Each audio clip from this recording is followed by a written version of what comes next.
গোবিন্দভোগ চাল দিয়ে আর সোনামুগ দিয়ে খিচুড়িটা বসিয়ে দিই।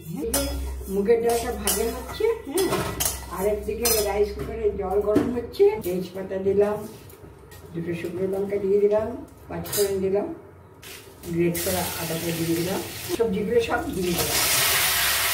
মূলো, কুমড়ো, বিনস, পটল, আলু, মিষ্টি কুমড়ো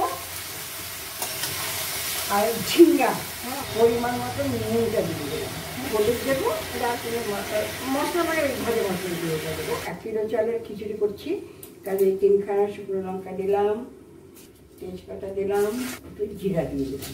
গোবিন্দভোগ চাল ঝরিয়ে রেখে দিয়েছি, সেটাও দিয়ে দেবো, ডালটাও দিয়ে দেবো। কথা বলতে বলতে আবার আমি চালটা ঝরিয়ে রেখেছিলাম, চালটা দিয়ে দিলাম। ডালটা মোটামুটি কষানো হয়ে গেছে। এবার আমি ডালটা ভেজে ধুয়ে রেখেছিলাম, সেই ডালটা আমি দিয়ে দিলাম। 1/2 চামচ হলুদ দিলাম।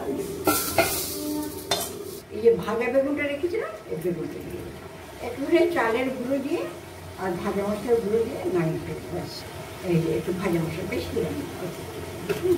পরে আপনাদের দেখাবো থালায় ঢেলে। এখন ওখানে রাখলাম। যে আমি 2 চামচ চিনি দিয়ে দিলাম, ভাজা মশলার গুঁড়োটা দিয়ে দিলাম, ঘিটা দিয়ে দিলাম। আমার লাবড়া